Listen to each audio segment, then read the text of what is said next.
Hey, Rosel. Remember me? Sorry pero kita matandaan eh. It's me, Mark. From Jessica's party last summer. Nakalimutan mo na ba ako? Nakalimutan mo na ba na we spent the night at Steve? You want proof na hindi pa rin nagbabagong asawa mo? See for yourself. Ayan sila.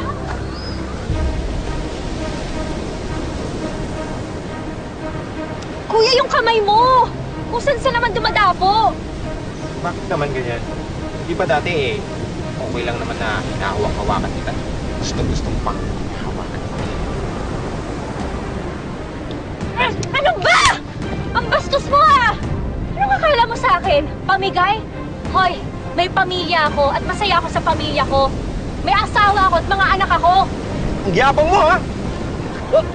Mag-sorry ka sa misis ko. Anong mag-sorry? Sinampal niya na ako eh. Mag-sorry ka o tuluyan kitang papalian. Okay. Sorry na.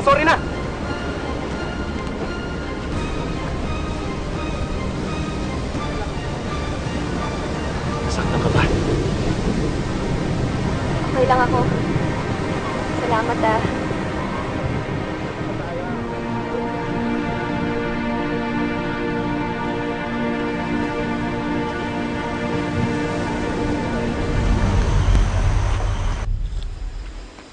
Sige na, kausapin mo na.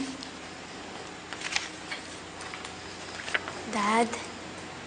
Anak, bakit? Dad? Gusto ko po sanang humingi ng tawad kahapon. At promise ko po, hindi ko na po inuulitin. Sana rin po maayos niyo na po ni Mami yung problema ninyo. Para po lagi po tayong ganito.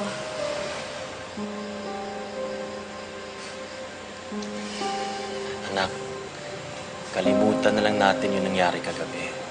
Ha?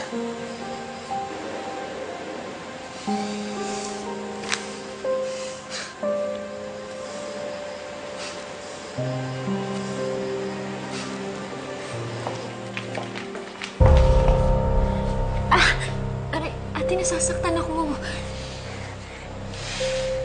Bilib talaga ako sa'yo. Napakagaling mong magpanggap at manguto kay Homer. From tramp to damsel in distress. Paano mo nagawa yun, ha? Ha? Ano? Ate, ano bang gusto mong gawin ko para makumbinsi kita na nagbago na ako? Ang gusto ko lang naman magkasundo na tayo eh. You wish? Kung si Homer at ang mga bata kaya mong utuin, ako hindi. Sige, hindi na kita pipilitin. Pero pwede ba tigilan na natin yung pag-aaway? Hindi na tayo mga bata, ate. Ba't ako titigil? I'm just getting started. Umanda ka, Rosette. Because I will make it my mission in life to expose you for who you are. At paalisin ka sa pamilya mo.